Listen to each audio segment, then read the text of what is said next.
So before we speak with Shaila, our first guest, I want to give you some staggering, and I do mean staggering, statistics on domestic violence.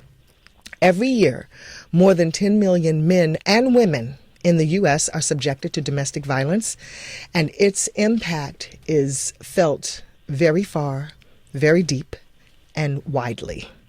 3 is the number of women murdered every day by a current or former male partner in the United States.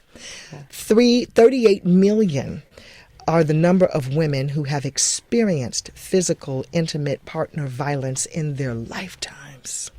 The American Psychological Association says 4,774,000 is the number of women in the United States who experience physical violence by an intimate partner every year. 1,509 is the number of women murdered by men they knew in 2011. One of the 1,509 women, 926 were killed by an intimate partner, and 264 of those were killed by an intimate partner during an argument. The Centers for Disease Control and Prevention says 18,000 is the number of women who have been killed by men in domestic violence disputes since 2003. And 1 in 4 is the number of women who will be victims of severe violence by an intimate partner in their lifetime.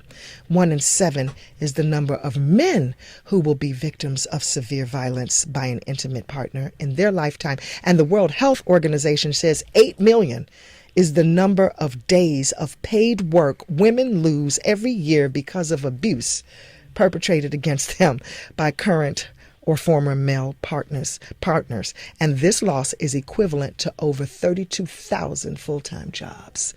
So now this is an economic issue too. And 8,500,000 is the number of mental health care visits due to intimate partner violence every year. And 10 million is the number of children exposed to domestic violence every year. And this one just rocked me. Intimate partner violence is the leading cause of female homicide and injury-related deaths during pregnancy. And I have more, but I'm going to stop here because I just can't report anymore. Okay. That's enough. It's too much.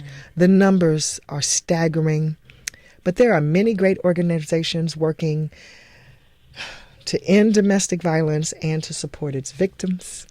And one of those organizations is Sisterly Kiss. Our guest, Shaila, is an on-the-air personality in New York City's WBLS radio. I like saying that, WBLS I think radio. we all did. What is that? Yes. Growing up, that's all I wanted to do. Well, I'm from Chicago, and so when I came to New York, and it was all you could hear. So, I've never really been on the air at WBLS, just been around y'all a lot. So it feels good to say WBLS radio, where she has been on the air. How many years have you been on the air there, Shaila? 31 years in New York. Yeah. It's been a blessing. And I grew up in New York, and I've always wanted to say that, WBLS. And couldn't wait to work for Frankie Crocker. That was another blessing where he handpicked, his substitutes. Crew. Oh, yes. Yeah. So when you had to sub for him, you tried your best to put on your best Frankie jacket. Oh, yes. And do it just like Frankie would. Yeah. Well, it's interesting that you mentioned Frankie Crocker, and I'm going to digress for a moment because what I just reported was a little heavy for me to say all that. So let's lighten it up just a bit. But I just want to say that Frankie was a dear friend of mine, and we had the pleasure of working together on some projects. And in fact, he said that I was the only person who could put words in his mouth because he liked my writing.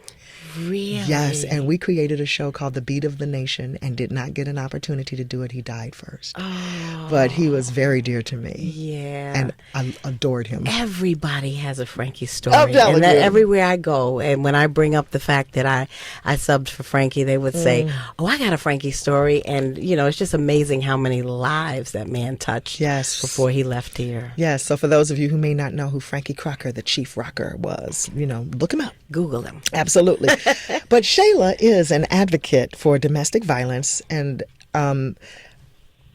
thank you for joining us. And I just read some staggering statistics. You do work in this area in addition to being an on-air personality, but, what is your take on this? How did we get here?